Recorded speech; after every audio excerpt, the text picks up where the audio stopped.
Luda, wanita yang penyayang, wanita yang banyak anak. Al-hasibah.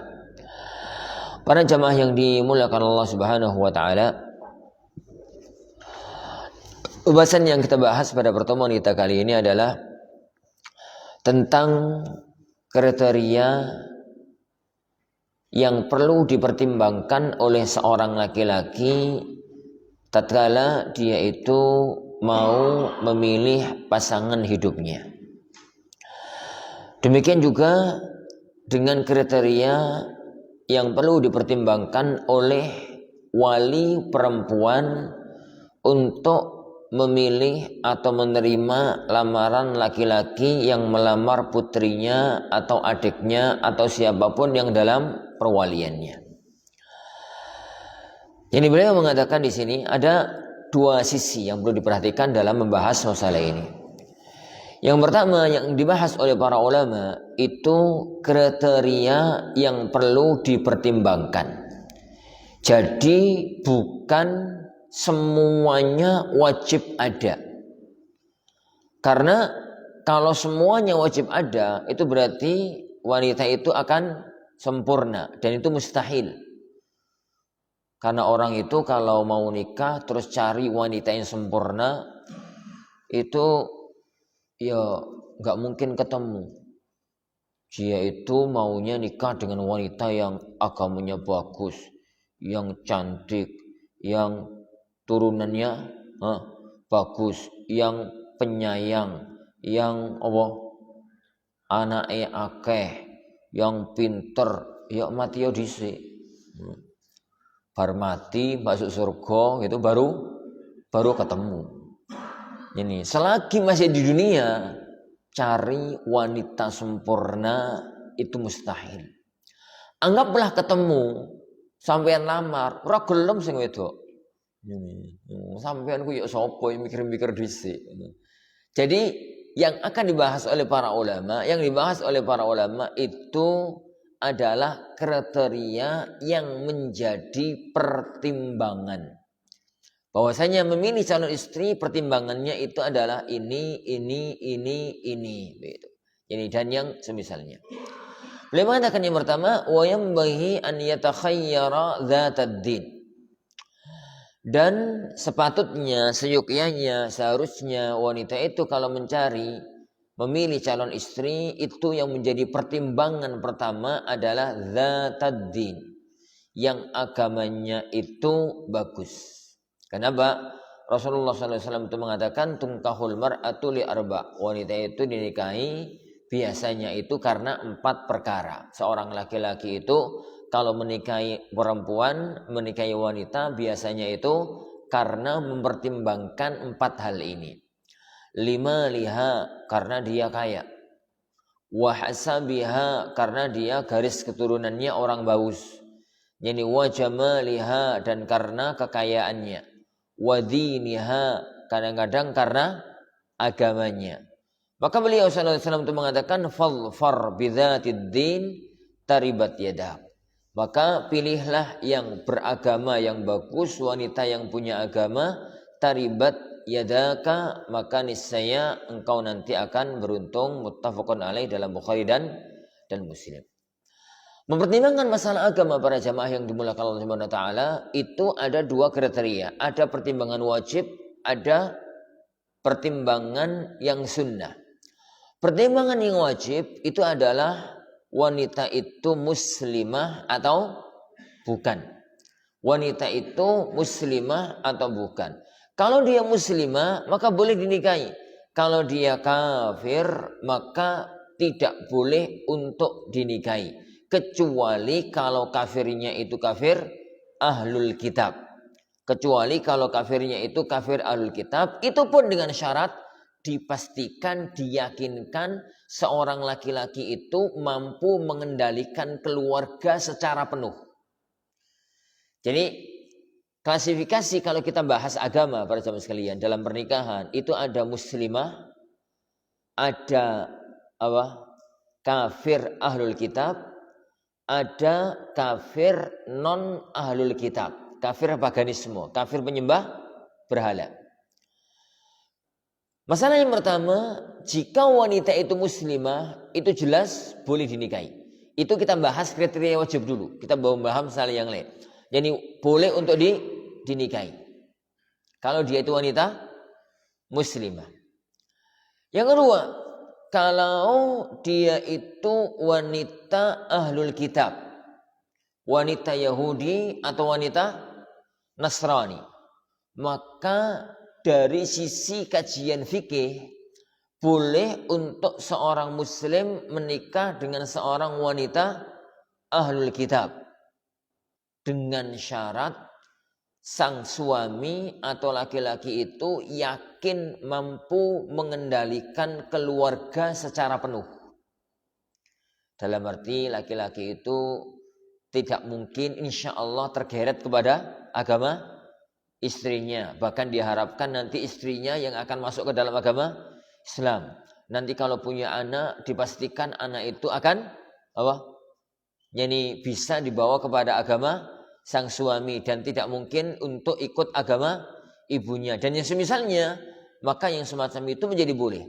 Tapi kalau memang ada titik kekhawatiran agama suami akan terseret atau setidaknya agama anak itu akan kebawa kepada agama yani istrinya, maka haram untuk menikahi wanita yang dari kalangan ahlul kitab, yang dari kalangan yani ahlul kitab. Nah, para jamaah yang dimuliakan Allah Subhanahu wa taala. Yang ketiga adalah wanita dari kalangan kafir bukan ahlul kitab. Kayak Hindu, kayak Buddha, kayak Konghucu, kayak agama-agama yang lain lah. Yang memang dia itu adalah orang kafir tapi bukan ahlul kitab. Maka para ulama sepakat bahwasanya wanita itu tidak boleh untuk dinikahi. Wanita itu tidak boleh jadi untuk dinikahi oleh seorang laki-laki yang muslim. Oleh seorang laki-laki yang muslim. Ini hukum jadi perincian tentang masalah zatud din dalam kriteria wajib. Karena Allah Subhanahu wa taala mengatakan karena Allah Subhanahu wa taala mengatakan wala tankihul musyrikati hatta yu'minna, dan janganlah kalian menikahi wanita-wanita musyrikah, wanita-wanita kafir sampai mereka itu beriman. Wala ammatum mu'minatun khairum min musyrikatin walau a'jabatkum. Sungguh wanita budak muslimah lebih layak untuk kalian menikahi daripada wanita yang kafir, meskipun dia itu membuat kalian takjub, membuat kalian itu jatuh cinta karena kecantikannya, karena yang lainnya. Adapun ahlul kitab, karena memang Allah Subhanahu wa taala mengecualikan. Jadi Allah Subhanahu wa taala mengecualikan wanita-wanita ahlul kitab untuk boleh nikahi oleh seorang laki-laki yang muslim. Ini yang laki-laki yang muslim, perempuannya yang ahlul kitab, bukan dibalik. Jadi bukan dibalik. Nah, itu masalah pertama. Yang kedua, para hadirin azani Allah yakum. Jadi zatud din, kata-kata zatud din, kata Rasulullah SAW, falfar bidatid din, pilihlah yang punya agama. Kata-kata yang punya agama itu ada dua kondisi. Kondisi yang pertama adalah masalah yang saya katakan tadi, masalah muslim atau bukan, muslimah atau bukan. Ini kriteria wajib, nggak bisa diutak-atik. Jadi muslimah, ahlul kitab, sama wanita yang kafir. Yang kedua, kalau dia itu wanita yang muslimah, maka hendaknya, sebaiknya, sebagusnya muslimah yang bagus agamanya. Semakin baik agamanya, semakin layak untuk menjadi kriteria pilihan.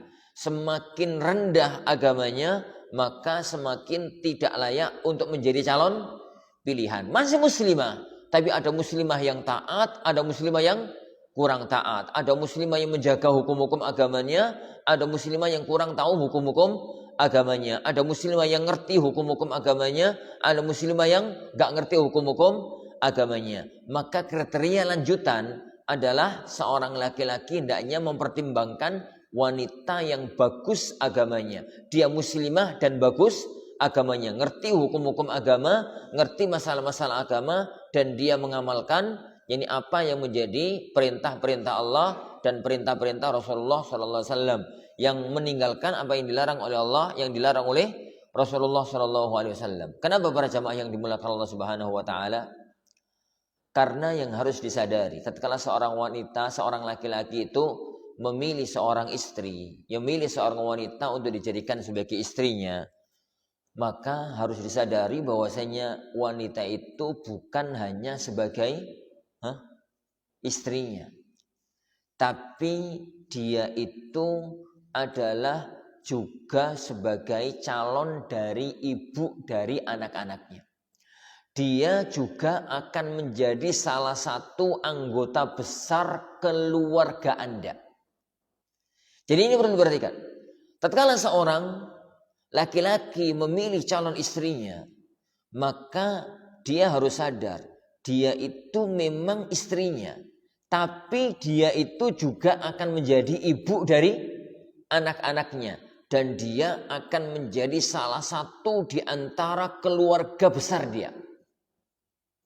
Di hadapan bapaknya nanti anak wanita itu jadi anak menantu, di hadapan saudara-saudaranya maka istrinya itu akan jadi saudara ipar, di hadapan paman-pamannya dan macam-macamnya akan jadi anggota keluarga besar.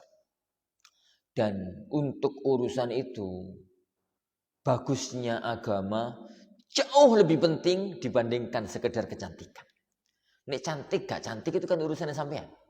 Ayu gak ayu kan urusannya sampean. Itu pun paling setahun 2 tahun terus hilang ayu nih. Jadi baru setahun barong tahun terus hilang. Jadi terus hilang. Tapi kebaikan agama itu akan sangat berpengaruh kepada rumah tangga tersebut. Yang harus dipahami para jamaah sekalian, tidak ada kehidupan rumah tangga tanpa masalah. Sing jenengi urip dalam rumah tangga itu gak mungkin gak ada masalah. Makanya doa yang diajarkan oleh Rasulullah SAW itu kan barakallahu laka wa baraka alaika wa jama'a bainakuma fi khair. Jadi dulu di awal-awal masa Islam itu kalau ada orang nikah, maka doanya para sahabat meneruskan kebiasaannya orang-orang jahiliyah. Para sahabat itu saling mendoakan kalau mereka ada yang nikah di awal-awal masa Islam. Doanya itu birrafa wal banin. Doanya itu birrafa'i wal banin. Ar-rafa itu ya ben serasi, ben cocok, ben gak ono masalah, ben nyeni gak tengkar, gak gegeran, gak tukaran. Itu namanya ar-rafa. Makanya dalam istilah KUA itu kan ada istilah kalau sekarang itu kan kalau di Gresik ya ini nggak tahu kalau di sini ada istilah rapa. Rapa itu satu proses dalam proses pernikahan kalau sudah daftar, kemudian diproses oleh KUA, nanti jelang pernikahan 2-3 hari jelang pernikahan suami istri itu dipanggil ke KUA untuk dijelaskan hukum-hukum pernikahan, nasihat-nasihat pernikahan. Itu kalau di Gresik istilahnya rapa. Nggak tahu kalau di sini ada apa enggak. Jadi istilah rapa itu diambil dari ar-rafa. Wal banin, dan semoga mendapatkan keturunan, semoga mendapatkan anak keturunan. Doa ini nggak salah. Mendoakan rumah tangga keluarga yang baru agar bahagia, agar serasi, agar cocok, agar selalu ayam tentrem, itu nggak salah. Mendoakan keluarga jadi agar dia itu mendapatkan anak keturunan itu pun nggak salah. Tapi salah satu di antara prinsip agama kita para jemaah sekalian itu menuntun umatnya untuk menjadi yang terbaik. Nek wis api bagaimana lebih bagus, kalau masih jelek bagaimana agar bagus. Maka Rasulullah SAW tanpa menyalahkan doa yang pertama, beliau menuntun doa yang lebih bagus. Beliau mengatakan, katakanlah barakallahu lak wa baraka alaika wa jama'a bainakuma fi khair. Baraka, al-barakah itu adalah al-khairu, al-kathirul amimud daim. Kebaikan yang banyak, yang merata, meluas dan langgeng. Jadi kebaikan yang banyak, bukan sedikit kebaikannya. Dan kebaikan yang banyak itu merata, bukan hanya untuk dirinya dan keluarganya, untuk dirinya, untuk keluarganya, untuk kerabatnya, untuk tetangganya, untuk masyarakatnya. Ad-daim, kebaikan yang banyak merata itu bukan waktu tertentu setahun 2 tahun, tapi langgeng dunia sampai akhirat. Itu makna barokah.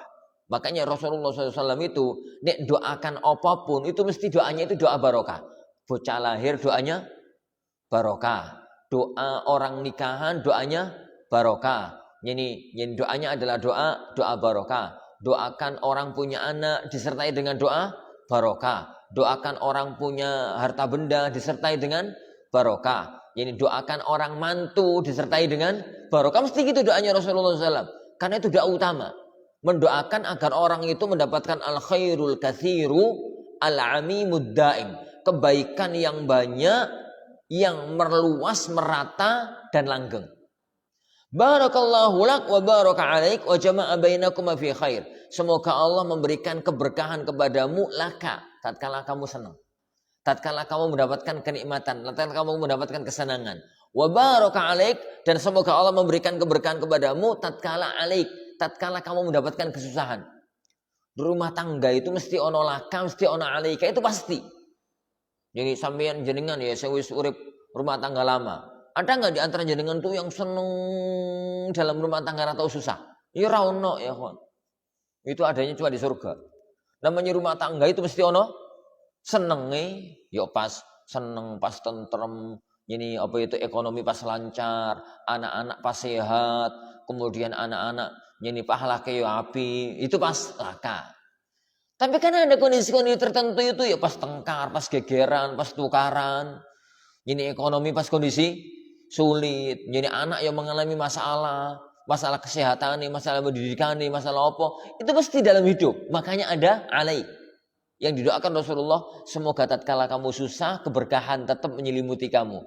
Tatkala kamu senang, keberkahan juga tetap menyelimuti kamu. Jangan sampai pas senang itu menjadi ujub, menjadi sombong, menjadi lupa daratan. Pas susah, yani menjadi putus asa dari rahmat Allah Subhanahu wa taala. Tapi kedua-duanya dalam keberkahan. Wa jama'a bainakuma fi khair, dan semoga Allah Subhanahu wa taala mengumpulkan kalian berdua dalam yani kebaikan. Lah, menghadapi hidup yang itu mesti ada romantika hidup. Wa tilkal ayyamu nudawiluha bainan nas, kata Allah Subhanahu wa taala dalam Ali Imran.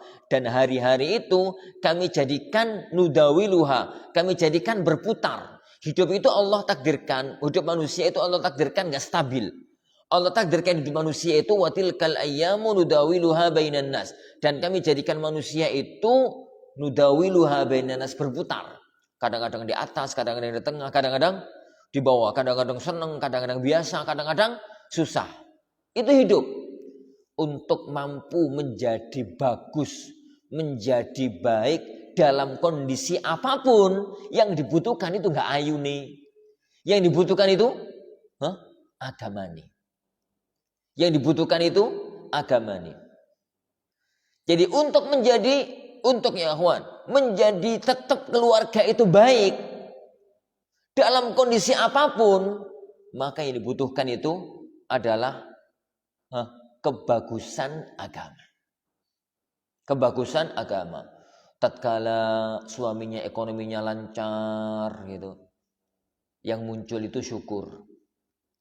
Tatkala ekonomi suaminya pas susah gitu, yang muncul itu sabar. Jangan sampai pas ekonominya lancar gitu sing enggak dilakukan. Jangan sampai pas ekonominya itu susah gitu, jadi ngongkon korupsi, ngongkon opo gitu ya, ngongkon jebuk tuyul atau yang semisalnya. Jangan sampai yani pada waktu suaminya itu sehat, dirinya sehat, itu berbuat yang enggak. Kalau susah, pas sakit, pas apa gitu, itu bisanya dikendalikan dengan agama. Dikendalikan dengan agama. Baik. Yang kedua, nanti nek wis duwe anak. Nanti kalau sudah punya anak, itu yang akan menjadi patokan utama baik dan buruknya anak, itu agamanya istri, bukan cantiknya istri.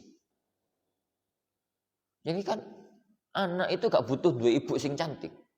Butuhnya kan dua ibu yang bagus pendidikannya. Mampu didik dia, apa yang akan diandalkan kemudian tatkala yani seorang yani ibunya itu menjadi ibu yang itu. Karena pendidikan awal anak itu dari orang tua. Makanya Rasulullah SAW itu mengatakan, yani ma min mauludin illa wa yuladu alal fitrah. Tidak ada seorang anak pun kecuali tatkala lahir itu lahir dalam kondisi fitrah. Lahir dalam kondisi suci, lahir dalam kondisi bersih, lahir dalam kondisi muslimah. Fa'abawahu, maka kedua orang tuanya yang yuhawwidanihi au yunassiranihi au yumajjisani. Kedua orang tuanya yang menjadikan dia itu Nasrani, menjadikan dia itu Majusi, menjadikan dia itu Yahudi. Kenapa ya, kawan? Kita sadari satu hal. Orang itu karakter dan pendidikan seorang anak itu bukan hanya terpengaruh orang tua. Ada pengaruh lingkungan, ada pengaruh pendidikan, ada pengaruh gurune, ada pengaruh temani. Zaman sekarang malah tambah pengaruh medsos gitu ya. Tapi kenapa yang disebutkan oleh Rasulullah itu fa'abawahu? Karena orang tua itu yang pertama dan utama. Sebelum anak itu duwe lingkungan, sebelum anak itu masuk pendidikan, sebelum anak itu punya teman, sebelum anak itu punya ustadz, sebelum anak itu ngerti HP, maka yang pertama kali adalah orang tuanya. Maka itu yang menjadikan Rasulullah SAW itu mengatakan fadfar bidzatid din taribat yadak. Maka pilihlah yang agamanya bagus, maka engkau akan beruntung. Kenapa saya katakan tadi bahwa istri Anda itu memang istri antum, tapi dia adalah calon ibu dari anak-anak kita. Yang ketiga, dalam hidup di keluarga besar,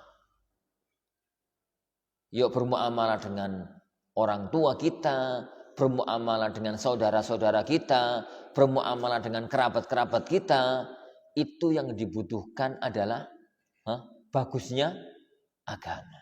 Sehingga ngerti sopan santun, ngerti akhlak yang bagus, ngerti tepo seliro, ngerti ini, ngerti itu gitu.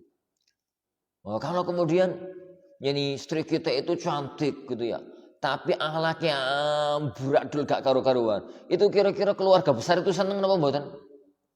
Jadi akhlak, jadi bojomu itu nak elek rapopo, akhlake pokoke ayu, apa ngono? Jadi ya ora, bojomu iku masya Allah ayune ayu, tapi koyo iblis, tapi koyo setan. Jadi malah nggak seneng keluarga besar, malah nggak seneng keluarga besar. Jadi itu makanya kriteria utama itu adalah zatuddin, yang beragama. Taib. Kata beliau yang kedua, wal hasabi, dan memiliki garis turun yang bagus. Dia itu dari garis keturunan orang-orang yang soleh, orang-orang yang bagus. Ini menjadi salah satu acuan utama di dalam memilih istri. Gak wajib ya, tapi menjadi salah satu acuan utama. Anda pertegas, bukan kriteria wajib. Bukan kriteria wajib. Dalam arti, kalau seandainya antum itu milih seorang wanita anaknya mbah dukun, atau anaknya maling, atau anaknya penjahat, dari kajian fikih sah mboten Ustaz? Yuk sahnya sah rek. Boleh, dalam arti enggak dibatalkan pernikahannya, sah. Tapi kalau bisa carilah yang zatul hasab. Kenapa? Rasulullah SAW itu bersabda, takhayyaru linutafikum. Kalian itu wahai kaum laki-laki, pok pilih-pilih di mana kalian itu akan meletakkan air mani kalian. Karena kan Rasulullah Allah Subhanahu wa taala mengibaratkan suami istri itu dengan firman-Nya, Yani dengan firman-Nya, yani nisaukum harthul lakum. Istri-istri kalian itu ibaratnya sawah untuk kalian. Kalian itu punyanya benih. Sing lanang itu duwene benih, duwene wineh, duwene biji. Lah, istrinya itu diibaratkan sebagai apa? Sebagai sawah dan ladangnya. Sebagai sawah dan ladangnya. Kewajiban laki-laki itu menjadi laki-laki yang baik. Kewajiban seorang suami itu menjadi suami yang baik agar dia punya benih yang baik. Tapi benih yang baik itu kalau ditandur ning sawah sing gak karu-karuan, ya tetep ra dadi ya purot. Jadi anak itu akan bagus apabila benihnya bagus, sawahnya bagus. Yang laki-lakinya bagus, yang perempuannya itu bagus. Makanya salah satu di antara pertimbangan syariat itu adalah takhayyaru linutafikum. Pilihlah kalian kemana, di mana air mani kalian itu kalian letakkan. Dalam tambahan hadis itu, dalam sebuah riwayat yang sanadnya dipertanyakan oleh sebagian para ulama, tapi maknanya sahih. Kata beliau sallallahu alaihi wasallam mengatakan, fa innal irqa dassas. Karena garis turun itu mempunyai pengaruh yang sangat kuat. Garis keturunan itu punya pengaruh fisik, punya pengaruh karakter dan akhlak.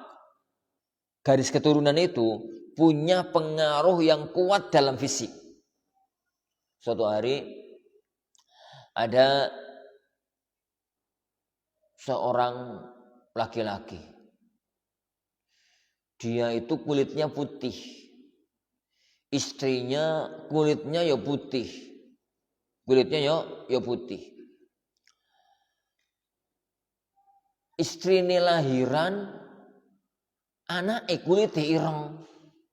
Dianya kulitnya putih, istrinya kulitnya putih, lahiran anak ireng. Jadi laki-laki itu ya sedih, ya mau jengkel. Tapi mau jengkel sama siapa? Oh, istrinya itu wanita baik-baik. Ya ini ahli ibadah, ya akhlaknya bagus. Arab ini nuduh istrinya berbuat zina itu gak tega, gak mungkin. Tapi Arab gak nuduh, itu lah kok anaknya warnanya hitam, dianya putih, ibu warnanya putih. Gitu ya. Karena gak kuat gitu ya, dia segera menyiapkan kendaraannya, berangkat dari kampung halamannya ke kota Madinah untuk bertanya kepada Rasulullah SAW. Jauh perjalanan dia tempuh untuk ketemu dengan Rasulullah SAW. Sampai di kota Madinah, Rasulullah melihat ada orang musafir yang datang menghadap. Zaman itu musafir kan kelihatan sekali. Jadi naiknya itu onto, naiknya itu kuda, melewati padang pasir, kena angin, kena debu, kena opo. Jadi nyampe tempat itu cuma belepotan. Makanya istilah orang musafir zaman dulu itu kan ash'ath aghbar. Rambutnya awut-awutan, bajunya berdebu. Zaman itu. Ini musafir zaman sekarang kan raketok. Ini musafir zaman sekarang kan raketok. Orang raketok sapa sing musafir, raketok sapa sing penduduk asli zaman sekarang. Melihat ada musafir yang datang, jadi setelah salam kemudian dia ngomong, ya Rasulullah, inna mra'ati waladan aswad. Ya Rasulullah, istriku melahirkan anak hitam. Jadi orang dari jauh-jauh lapor kalau istrinya melahirkan anak hitam itu kan karena ada masalah. Itu Rasulullah itu manusia jenius, manusia cerdas. Memahami omongannya orang cuma dengan isyarat. Beliau itu sadar laki-laki ini berarti menyangsikan kebaikan istrinya tapi nggak sampai nuduh. Masih ragu-ragu. Nah, bimbang tapi belum sampai nuduh. Lalu beliau melihat ini orang jauh dan biasanya kalau orang jauh itu orang Arabi. Orang Arab Badui. Biasanya orang Arab Badui itu penggaweane berburu dan melihara binatang. Jadi punya unta, punya kambing begitu. Maka Rasulullah SAW itu langsung bertanya, ya yani halaka min ibil, mas sampean punya unta mboten? Langsung jawab, nggih ya Rasulullah, punya kalau unta. Lalu Rasulullah bertanya, ma launuha? Warnanya unta yang sampean apa? Beliau mengatakan humrun. Ya unta yang biasa lah ya Rasulullah, warnanya itu merah. Merah itu maksudnya apa? Unta itu warnanya apa? Putih-putih kemerahan, merah-merah agak putih gitu ya. Ada nuansa merahnya tapi sebenarnya dia itu putih agak kemerahan. Warna apa gitu itu. Ini warna unta yang kondang itulah. Warna unta itu kan mirip-mirip begini tuh. Jadi agak cenderung merah dikit. Tapi enggak, ini kan cenderung coklat. Jadi dia itu putih agak kemerahan, merah-merah agak putih. Bukan merah ya. Tapi beliau mengatakan humrun, kemerahan ya Rasulullah. Rasulullah mengatakan hal min awraq. Ada enggak yang merahnya itu enggak cenderung putih tapi merahnya cenderung hitam. Jadi merahnya cenderung warna hitam, mungkin kayak beginilah mungkin. Jadi merahnya itu cenderung warnanya hitam, bukan merah-merah cenderung putih. Maka dia mengatakan ada ya Rasulullah, ada. Jadi ada yang warnanya semacam itu. Rasulullah lalu bertanya, lah unta sampean kan rata-rata warnanya kemerahan. Lah yang warnanya kehitaman itu dari mana asal usulnya? Yang warnanya kehitaman itu dari mana asal usulnya? Maka orang Arab Badui tadi mengatakan, ya Rasulullah la'allahu naza'ahu irkun. Ya Rasulullah barangkali biyen mbah-mbahe ada yang warnanya hitam. Mbah-mbahe biyen naza'ahu irkun itu pengaruh garis keturunan yang dahulu. Yani mbah-mbahe biyen barangkali ada yang warnanya hitam. Begitu sahabat tadi jawab dengan jawaban itu, Rasulullah senyum sallallahu alaihi wasallam. Lalu beliau mengatakan, "Fawaladuka hadza la'allahu naza'ahu irkun." Lah anakmu itu mas, barangkali biyen mbah-mbahe ono sing warnai hitam. Ngono kok ribut. Kan gambarannya sangat mungkin. Bapak hitam, ibu putih. Lahir anak niru ibu, warnanya putih, gitu ya. Warnanya putih. Anak yang warnanya putih ini lahir dengan istri yang warnanya putih juga kulitnya. Tatkala lahir niru mbahe sing lanang. Tatkala punya anak yang ditiru itu bukan kulitnya ibunya, bukan kulitnya bapaknya, tapi niru kulitnya mbahe. Mungkin, sangat mungkin sekali. Makanya Rasulullah tadi mengatakan la'allahu naza'ahu irkun. Anakmu tuh Pak, barangkali karena efek dari garis turunan mbah-mbah biyen ono sing warnanya hitam. Jadi anak itu, garis keturunan itu sangat kuat pengaruhnya dalam pengaruh fisik. Sebagaimana fisik berpengaruh, maka akhlak, karakter itu pun sangat punya pengaruh. Biasanya anak itu enggak jauh-jauh teko wong tuane. Maka ini kan wong itu lalu komentar, sampeyan kuna sabar koyok bayi sampeyan. Ngono to. Nek kapan ana bocah terus nawakal naweswan misalkan, wes pantes sih bayi biyen koyok ngono kok. Ngono. Jadi ya memang lumrahnya lah begitu itu. Makanya salah satu di antara perhatian agama itu adalah dilihat garis keturunannya. Apalagi harus difahami. Tatkala jenengan punya anak, itu kan anak itu anaknya jenengan. Tapi kan putune mbah. Kadang-kadang mbah itu lebih perhatian timbang anak daripada bapaknya kok. Mbah itu kadang-kadang luwih open timbang bapaknya. Nek liburan, hari-hari ini kan hari-hari liburan pesantren toh. Hari-hari liburan pesantren. Kemarin itu bagi rapat Al-Furqan, hari-hari ini hari-hari liburan. Biasanya ini tuh mesti digawoning ning bae. Nek sampeyan api, istrine sampeyan api, bae ora pati api, enggak ono masalah. Mulai-mulai gak karu-karuan. Mulai-mulai liburan itu enggak karuan. Pengaruh dari ini, pengaruh dari itu dan macam-macamnya. Makanya yang perlu diperhatikan adalah zatul hasab, punya garis keturunan yang bagus, berasal dari keluarga yang baik-baik, berasal dari keluarga yang baik-baik. Nah, di antara yang perlu diperhatikan juga oleh seorang laki-laki tatkala memilih calon istrinya adalah al-wadud. Wanita itu wanita yang penyayang. Karena sifat penyayang itu yang menjadikan urip dia dengan suami itu ayem. Dan yang menjadikan karakter anak-anak Anda nanti akan bagus. Karena dibimbing, dididik oleh seorang ibu yang penyayang. Seorang ibu yang penyayang. Para jamaah yang dimulakan Allah Subhanahu wa ta'ala. Anak itu jiplak wong tuane. Sedangkan interaksi anak yang paling dekat bukan dengan ayahnya, tapi dengan ibunya. Karena ayah kan jam 6 budal sore-sore, mulai kadang-kadang lembur sampai malam baru pulang. Apalagi di kota-kota besar, itu sering ditemukan. Jadi anak itu punya bapak, tapi kok ya gak duwe bapak.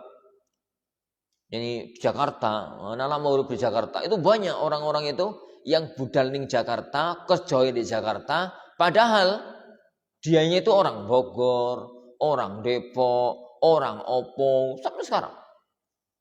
Jadi karena harus masuk jam 7, maka budal sebelum subuh. Budal sebelum subuh. Anak itu dorong tangi.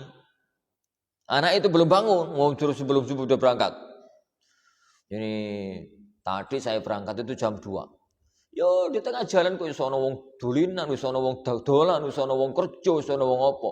Budal sebelum subuh. Kerja sampai jam 4 di Jakarta yo. Misalkan kerja sampai jam 4, kerja sampai jam 5. Pulang itu kan macetnya Jakarta. Puncak macet. Sampai rumah bisa jadi jam 8, bisa jadi jam 9. Anake wis turu. Jadi rata pada bapake. Rata pada bapake. Pada bapake paling hari Ahad. Itu pun enggak duwe obyekan lain. Jadi maka yang dekat dengan anak itu adalah ibu. Sang ibu itu lembut, penyayang, maka anak akan tumbuh dengan didikan kelembutan kasih sayang. Jadi agamanya bagus dan ibunya lembut. Ibunya itu agamanya bagus dan orangnya lembut, karakternya lembut. Dan kalau jadi karakternya itu kasar, agamanya juga jelek, itu anak itu sudah nggak bisa dibayangkan apa yang akan terjadi. Jadi pada anak tersebut illa man rahimallah. Yani man rahimallah. Yani kecuali yang dirahmati oleh Allah Subhanahu wa taala. Makanya salah satu di antara yang sangat dipertimbangkan oleh Rasulullah SAW adalah tazawwajul wadud. Nikahlah kalian wanita yang wadud, wanita yang penyayang. Al-walud kata beliau, yang banyak anak. Yang banyak anak. Kata Rasulullah SAW, al-wadudal walud, nikahlah kalian dengan wanita yang penyayang dan banyak anak.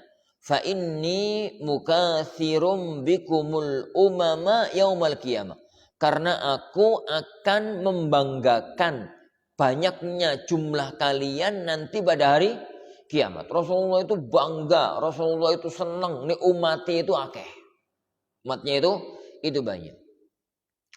Ustaz, gimana caranya tahu? Kalau istri kita itu akan punya banyak anak. Lah kan pada waktu nikah kan saya gadis. Durung ngerti. Dilihat dari keluarga besarnya. Gen itu sangat berpengaruh.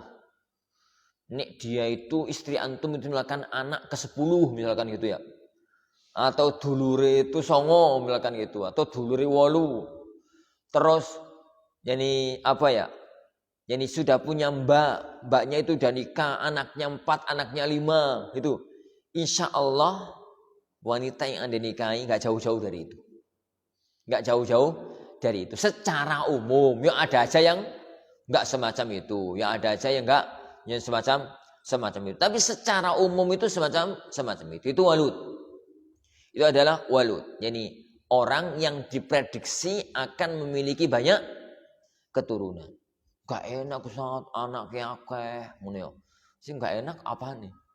Jadi yang gak enak yaitu apanya? Ekonomi, keluarga itu jangan dibahas pakai teori matematika. Yang bahas ekonomi secara matematika itu mesti malah susah. Jadi ekonomi itu dibahas dari teori rizki.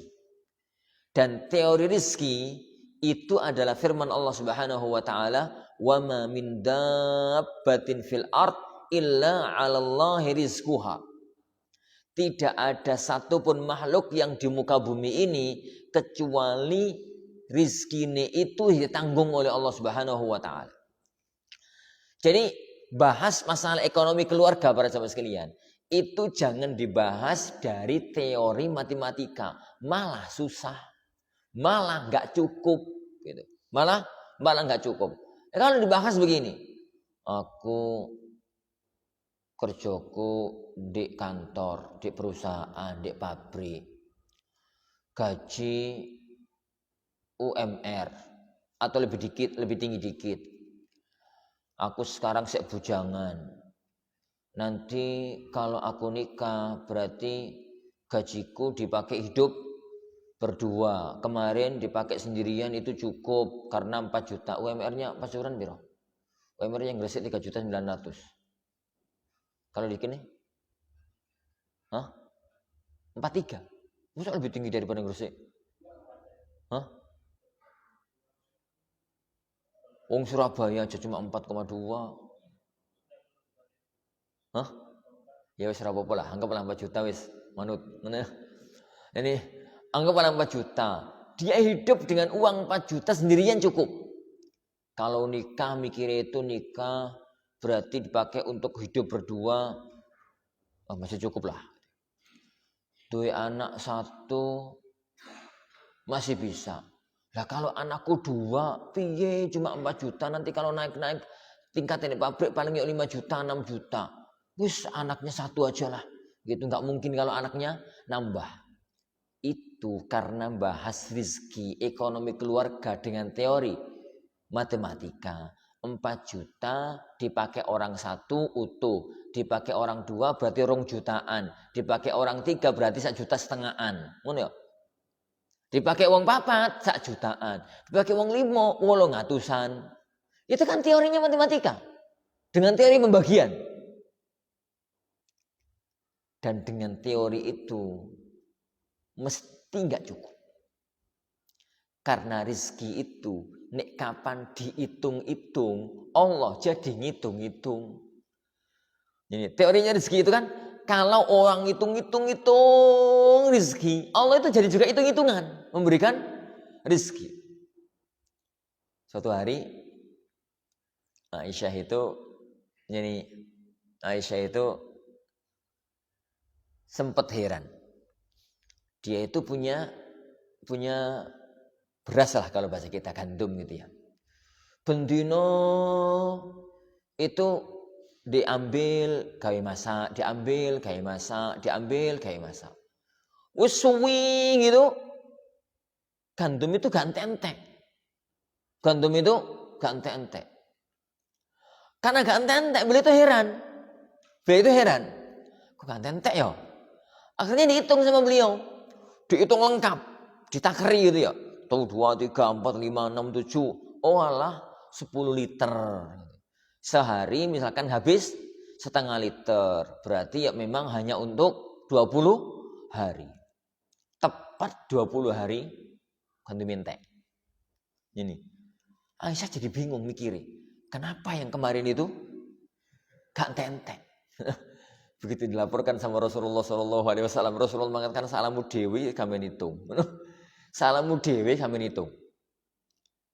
Jadi, tatkala kita itu sudah membatasi rezeki, wala berasku 20 kilo. Sehari makannya setengah kilo. Berarti beras ini hanya cukup untuk 40 hari. Tenanan gak akan lebih 40 hari. Tapi kalau ada orang itu mengambil rezeki dari Allah Subhanahu wa taala, kemudian jangan terlalu dihitung-hitung. Kemudian dia itu hidup sesuai dengan kebutuhan, bukan keinginan. Dipastikan orang itu gak akan pernah kekurangan rezeki berapapun jumlah keluarganya. Karena janji dari Allah Subhanahu wa taala, "Wa ma min dabbatin fil ard illa 'alallahi rizquha." Tidak ada satupun makhluk yang berjalan di muka bumi ini kecuali rizkinya itu ditanggung oleh Allah Subhanahu wa taala. Wis ditanggung oleh Allah Subhanahu wa taala. Baik. Makanya teori rizki, teori ekonomi keluarga itu adalah teori ayat ini. Sampeyan nek dhewe rezekine itu rezekine sampeyan. Nek sampeyan nikah, maka terkumpul dalam keluarga jatahe sampeyan, jatahe istri.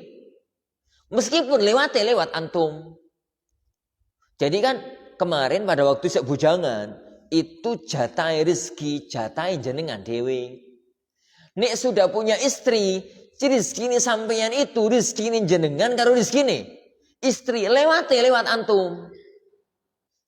Jadi bar nikah itu yani embo duitnya kok tambah akeh, penghasilannya kok tambah akeh. Sebenarnya bukan karena sampean pinter, tapi ini jatah istri yang dilewatkan antum.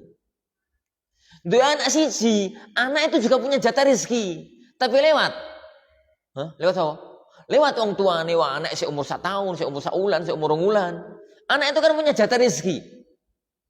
Tapi kan nggak mungkin anak itu iso mergawe, wong seumur 1 tahun, 2 tahun, 3 tahun. Jatah rezeki ini anak lewat. Wong tua nih punya anak 2. Anaknya kedua juga punya jatah rezeki. Jadi rezeki ini lewat. Wong tua nih. Teori rezeki ini harus dipegang. Sehingga teori nikah dengan wanita yang walud itu tidak membuat orang itu takut. Piye to, wong dua anak loro ya susah, pemene dua anak 4, dua anak 5 ya susah, pemene dua anak 7 gitu. Dan yang semisalnya karena salah konsep rezeki. Salah konsep ekonomi keluarga. Ekonomi keluarga dihitung dengan konsep matematika, dengan hitungan pembagian. Akhirnya gak karu-karuan. Tapi kalau dihitung dengan konsep rezeki, masalahnya jadi mudah. Masalahnya jadi mudah. Anak-anak itu 10. Istri nih, istri nih 1. Ngono ku nek ketemu karo Pak D, karo Pale, karo Bule, ngono ku mereka tuh pada heran. Pik gajimu tuh piro pik ngono. Ya duka ta Pak D, Pak D.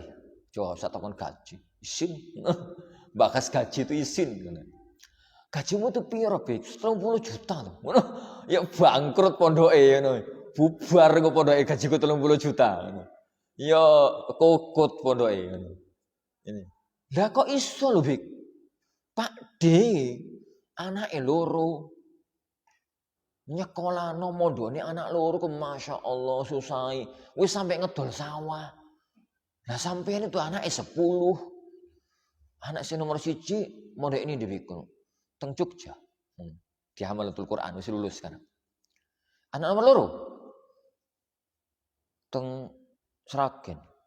Di Ibnu Abbas sekarang udah lulus juga. Jadi anak nomor 3 teng Kediri.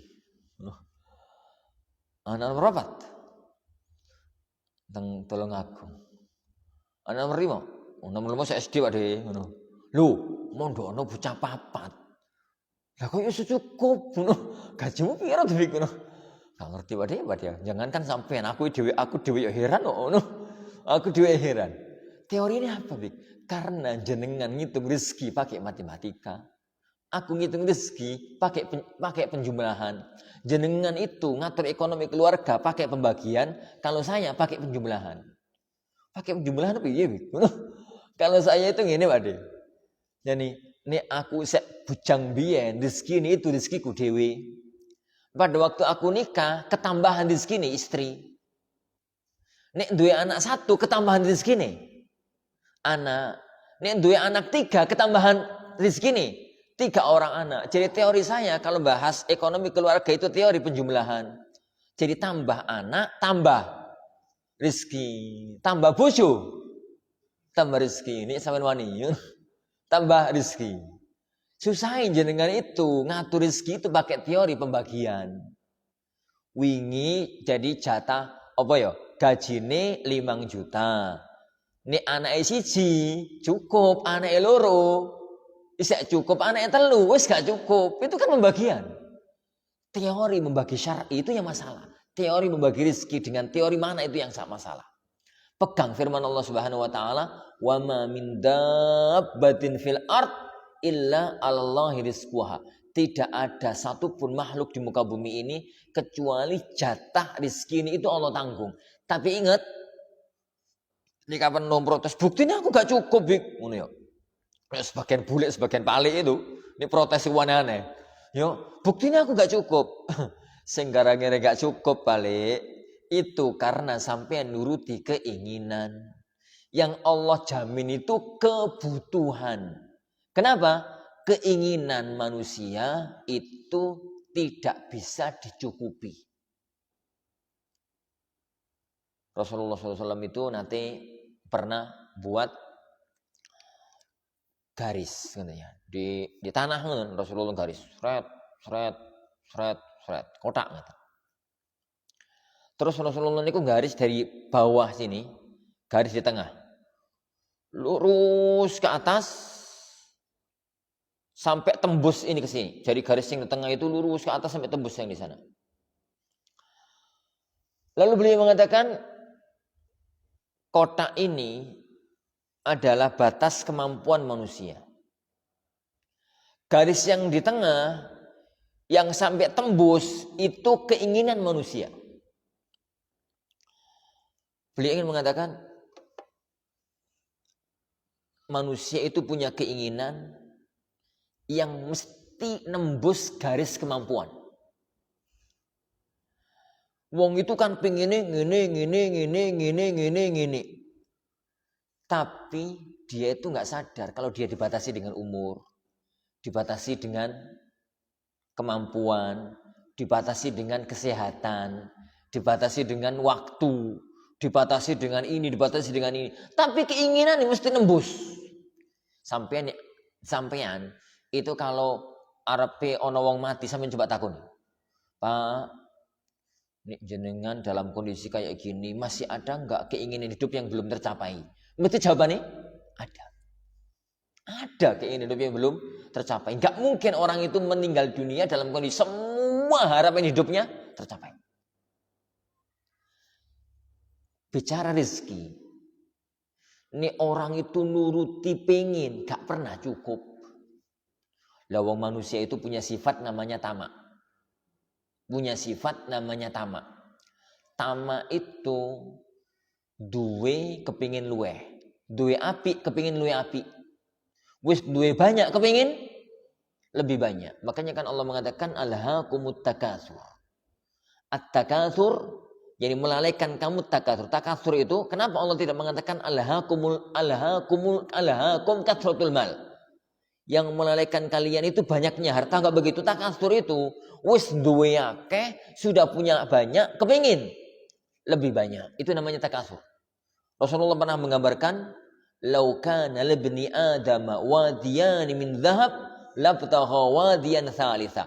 Seandainya anak Adam itu memiliki 2 lembah isinya emas, labtagha wadiyan thalitha. Mesti dia itu akan cari lembah yang ke apa? Mesti mencari lembah yang ketiga. Mesti mencari lembah yang ketiga. Lembah isinya emas. Lembah itu apa? Hah? Jurang. Yang wadi itu saya terjemahkan lembah, tapi bukan jurang, Pak. Wadi itu dataran antara 2 bukit. Jadi antara 2 gunung. Di sini gunung, di sini gunung, tengah-tengah antara gunung itu namanya lembah. Ini jurang kan di gunung tapi ada yang dalam. Tapi masih dalam gunung, itu jurang.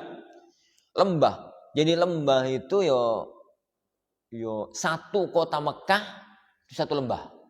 Satu kota Madinah itu satu lembah. Karena kota Mekah itu antara 2 gunung Abi Qubais. Kalau kota Madinah itu kan kata Rasulullah SAW, ma bainal 'iri was thawr haram. Antara bukit 'ir sama bukit thawr itu haram. Maksudnya kota Madinah. Sak Madinah total itu satu lembah. Isinya emas. Watune emas, pohone emas, tanah emas. Terus ono wong duwe emas sekota Madinah loro. Cukup? Ora. Kepingin dolek si nomor 3.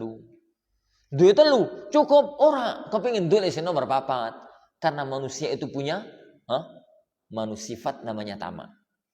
Jadi, nih orang itu nuruti keinginan, harta sebanyak apapun gak akan cukup.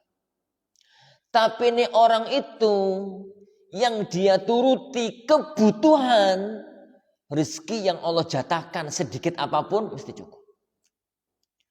Kebutuhan karo keinginan itu apa Ustaz bedanya? kebutuhan itu cukup untuk kebutuhan pokok. Keinginan itu nek wis mikir di atas itu. Baju itu nek nuruti butuh rong setel itu cukup. Sitok dipakai, sitok dicuci, sitok kering, sitok dicuci, sitok dipakai. Itu kebutuhan. Tapi nek wis baju itu rong lemari. Nyeni ono model anyar kepengin tuku, ono bentuk anyar pengen tuku, iku jenenge pengen boten butuh. Mangan itu nek nuruti butuh itu nasi karo lauk ala kadarnya karo air putih itu butuh. Tapi nek wis urusane menu ni opo? Saiki mangan sate opo soto, saiki mangan ngene opo ngono, itu jenenge pengen. Iku jenenge wis pengen, minum teh opo kopi, ngene opo jus opo-opo, iku jenenge pengen.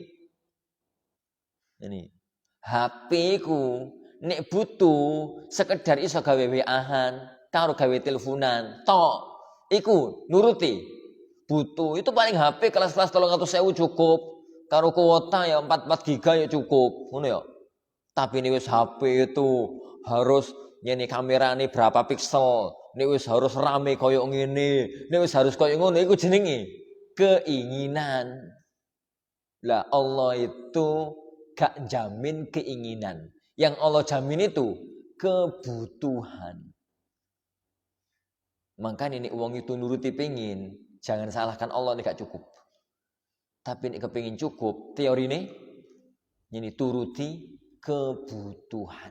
Ini turuti ini kebutuhan. Saya tidak mengatakan nuruti keinginan itu gak boleh. Boleh, nek Allah kasih jenengan kecukupan. Letak masalahnya kan memahami ayat wa ma min dabbatin illa 'alallahi rizquha. Ngono sebagian orang-orang itu protes, Ustaz, jirine Allah itu nyukupi hambane. Kok aku gak cukup? Sopo sing salah? Sopo sing salah? Sampai sing salah memahami ayat. Yang Allah jamin itu rizquha, kebutuhan rizkine, bukan keinginan. Nek ingin itu gak akan mungkin tercukupi selama-lamanya. Gak akan mungkin ya kawan tercukupi selama-lamanya. Karena manusia itu punya sifat kurang. Punya sifat bosan. Punya sifat kepingin nambah. Kepingin untuk nambah. Itu namanya walud. Gitu ya. Terakhir, dalam kriteria hidup, itu kalau cari calon istri, itu perhatikan kufu. Kufu itu semakin cocok, semakin bagus. Jadi kesepadanan status, kesepadanan hidup gitu ya. Jangan terlalu jomplang.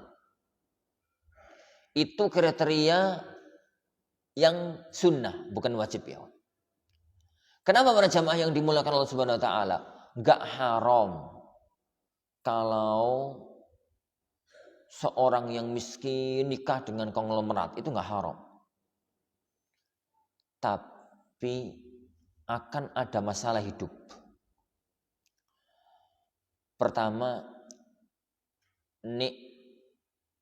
istri ini misalkan seorang laki-laki miskin gitu nikah dengan wanita yang konglomerat. Itu nikah saking bagus-bagusnya agama istri. Terus yang laki-laki itu gak duwe arti dia di keluarga. Yos, gak diajani karo bojone sing wedok. Anggaplah istrinya itu bagus. Belum tentu dia dianggap oleh mertuanya. Belum tentu loh dia dianggap oleh mentuani. Anggaplah sama mertuanya bagus. Pas kumpul-kumpul keluarga besar, belum tentu dia itu dianggap sama keluarga besarnya. Karena enggak kufu, enggak sekufu, enggak sepadan. Enggak sepadan. Makanya salah satu yang diperhatikan oleh syariat itu adalah kecocokan. Tidak semua yang terbaik itu cocok untuk jenengan. Jadi kecocokan. Jadi kecocokan. Makanya dulu kecocokan itu bisa cocok dalam umur, yakni sepadan di umur, sepadan di status sosial, sepadan status ekonomi, sepadan di status pola, sepadan itu. Sepadan itu lebih bagus daripada yang terbaik tapi nggak sepadan. Makanya tatkala dulu Rasulullah SAW itu dia anak Fatimah. Fatimah tatkala itu umur 18 tahun, 18 atau 17 tahun gitu loh. Dan umur 17 tahun bagi bangsa Arab zaman dahulu itu perawan tua. Karena rata-rata wanita di zaman itu nikahnya itu umur 12, umur 13, umur 14. Lah anak wanita di umur 17, 18 suruh nikah itu perawan tua. Zaman itu. Zaman itu. Abu Bakar itu mikir Fatimah gak nikah gitu. Akhirnya beliau memberanikan diri ngelamar. Abu Bakar itu ngelamar Fatimah. Menghadap sama Rasulullah SAW melamar Fatimah. Rasulullah SAW mengatakan, Abu Bakar, Fatimah saya cilik. Innaha la saghira. Fatimah itu saya cilik. Cilik sopo cilik perempuan tua kok cilik. Ini. Tapi karena Rasulullah kenapa menolak Abu Bakar? Abu Bakar apa yang bisa ditolak dari Abu Bakar? Laki-laki yang soleh. Ekonominya mapan kaya raya. Yang membuat Rasulullah nolak itu adalah ketidaksepadanan umur. Abu Bakar harus tua, umur 50 gitu. Fatimah seumur 17. Setelah itu dilamar sama Umar, ditolak juga oleh Rasulullah SAW. Dan kemudian beberapa hari kemudian dinikahkan Rasulullah dengan Ali ibn Abi Thalib. Gambarnya gitu loh, antara kesepadanan dengan yang terbagus. Belum tentu yang terbagus itu yang bagus, yang paling bagus. Nah, misalkan ada orang miskin, kemudian dia itu suatu hari itu nggak tahu lah gimana caranya, pokoknya bertamu di rumahnya bupati. Oh itu di ruang tamunya bupati itu ada kulkas gede, isinya macam-macam, suguhane yang macam-macam. Ono apa njupuk di kulkas, ono apa njupuk di kulkas, suguhane yang tamu, sempurna ngono. Oh mas, ini rakyat miskin itu, mulai-mulai itu kepingin duwe kulkas, kayak kulkas si bupati, ngedol tanah. Akhirnya jual tanah, jual sawah, beli kulkas. Takon ke mana? Ke toko kulkas, Pak. Kulkas yang kayak kulkas bupati itu ada atau ada? Berapa Pak harganya? Ingin 20 juta, misalkan gitu ya. 20 juta kulkas gede dan api. Nggih Pak. Kulkas itu saya beli, barusan jual tanah, 20 juta punya. Tokonya seneng lah. Jadi kulkas yang harganya mahal itu ada yang laku. Akhirnya diantar sampai ke rumah.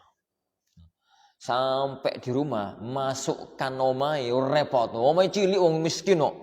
Omai cilik nglebokno kulkas itu repot ngono yo. Yani kenapa? Kulkas luwih dhuwur timbang. Yani kusen omai. Nang repot ya, Hon. Akhirnya dimiringno masuk. Sampai ning jero, dik dole ruang tamu gak cukup, dik dole dapur tambah gak cukup. Ini dik dole ruang tengah, ya nyumpeki ruang tengah gitu. Susah malah. Akhirnya ditoto iso di ruang tengah. Tapi dadi sumpek ngono omahe. Bar ngono terus dicupno, jeglek wong 450. Nani jeglek langsung 450. Rumah sederhana loh, duwe kulkas koyo ngono langsung jeglek. Akhirnya karena saya punya sisa uang beli jual tanah, dia naikkan ke 1.200, misalkan gitu ya, ke 1.300 ya itu ya. 1.200 atau 1.300. Nyalalah kulkas itu. Diisi apa? Nih bupati pantos. Ya ono buah, ya ono ini, ya ono ini, ya ono ini. Kulkas gede itu penuh. Lan jenengan diisi apa? Anggaplah saya punya uang karena jual tanah, bertahan berapa hari? Ya bertahan berapa hari? Barengono, Masya Allah susah. Kenapa? Karena membeli sesuatu yang terbaik, bukan yang cocok dengan kondisinya, bukan yang cocok dengan kondisinya. Enggak semua loh, Pak, yang terbaik itu cocok. Kadang-kadang malah nyusahkan diri. Masih ingat toh beberapa cerita ada kampung itu di daerah Tuban. Dari Tuban daerah mana? Itu kampungnya itu, sawah-sawah di daerah kampung itu kena proyek Pertamina. Kena proyek Pertamina. Karena proyek negara, mau tidak mau harus dijual tanah itu. Karena kena proyek Pertamina, dijual dengan harga yang jauh melebihi harga standar. Jadi masyarakat itu yang asalnya petani, tiba-tiba duitnya miliaran. Tiba-tiba duitnya miliaran. Gawayang gitu masyarakat gitu, ya langsung tuku Innova, orang tuku Pajero, orang tuku Oppo, tuku Innova lah minimal. Jadi sak kampung itu sing biasa itu duwe itu sepeda motor, sepeda pancal, saiki rata-rata duwe Innova. Rata-rata duwe mobil. Tanpa memperhitungkan kondisi. Setelah duwe Innova, bingung di parkir nandi. Ngono ya. Ora duwe parkiran. Nomor loro, bar duwe Innova arepe nandi. Wong masyarakat tani bendino ning sawah duwe Innova, mau kemana? Arepe keluyuran. Ngono ya. Yang ketiga, ternyata Innova itu bandani. Setahun sekali harus majeki. Harus majeki. Lah, bareng ngono terus sawah entek to. Sawah itu kan wis kedol. Wis kejual. Akhirnya duitnya itu gemangan, entek. Bar duit entek gemangan, Innova terus ge apa? Dapat 3 tahun kemudian malah jadi orang-orang susah. Gak duwe sawah, Innova kadol. Cara berpikir yang salah. Seharusnya begitu daerah sana misalkan kena proyek Pertamina, dia mendapatkan harta yang banyak, mestinya langsung berpikir untuk punya lahan sawah yang baru untuk tani. Beli di kono kek gitu. Sisane monggo kerso gean. Alright, langsung dipikir kayak ngono. Ini pertimbangan hal itu yang kadang-kadang pentingkan. Makanya dalam syariat pernikahan itu ada yang namanya kufu. Kufu itu apa ya? Kesepadanan. Belum kita bicara besan karo besan. Besan karo besan itu kalau nggak kufu itu bingung loh Pak. Orang yang miskin petani nikah besanan dapat orang yang kaya raya. Itu pas ketemu bingung loh itu. Ini sitok sih dibahas itu telo. Yang bakasan itu telo karo kaspe. Yang karo tandur. Ngono ya. Sitok isi dibahas itu. ATM, bursa efek, saham. Ora nyambung blas. Ini mesti meneng ngono. Akhirnya gak iso ngomong. Sing orang kaya orang ngerti tandur, sing orang miskin orang ngerti bursa efek. Ngono. Rumput malahan. Ini rumput malahan ya, Wan. Bukannya haram ya, Wan. Bukannya haram, tapi itu perlu dipertimbangkan. Ini perlu untuk dipertimbangkan. Sebagian para ulama malah mengatakan makruh. Sebagian ulama itu mengatakan makruh. Jadi nikah dengan yang tidak kufu itu makruh. Lah, itu yang perlu dipertimbangkan. Setelah itu semakin sreg di hati, semakin cocok di hati, semakin bagus. Kecocokan di hati, kesepadanan dalam karakter. Jadi semakin cantik, semakin bagus, itu semakin bagus. Asalkan kriteria utama tadi sudah diperhatikan. Yang paling utama adalah agama. Kemudian garis keturunan. Yani wanitanya itu penyayang. Kemudian mempunyai banyak anak, kesepadanan. Lah, kemudian semakin cocok, semakin bagus. Tapi Anda perhatikan, Anda sampaikan, kriteria itu bukan harus semua ada. Nek sampean dolek wanita yang lengkap, agamunya bagus, turunannya kiai, gitu ya. Wanitanya penyayang, anaknya banyak, sepadan, pinter, cantik, mati dhisik.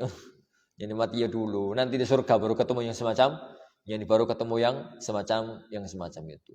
Wallahu a'lam. Insyaallah subhanahu wa ta'ala yang kita pelajari mengenai masalah ini insyaallah subhanahu wa ta'ala pertemuan depan kita lanjutkan pada satu sisi yang lain yaitu muwasafatur rajul. Kalau ini adalah bagaimana seorang laki-laki memperhatikan kriteria calon istri. Kan ada kebalikannya.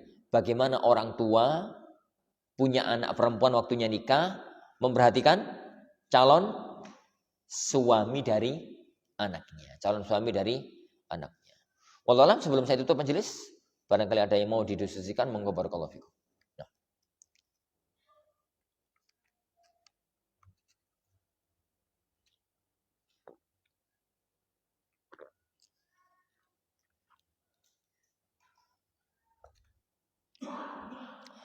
Tapi insyaallah subhanahu wa ta'ala yang kita pelajari, mudah-mudahan ada barokah dan manfaatnya.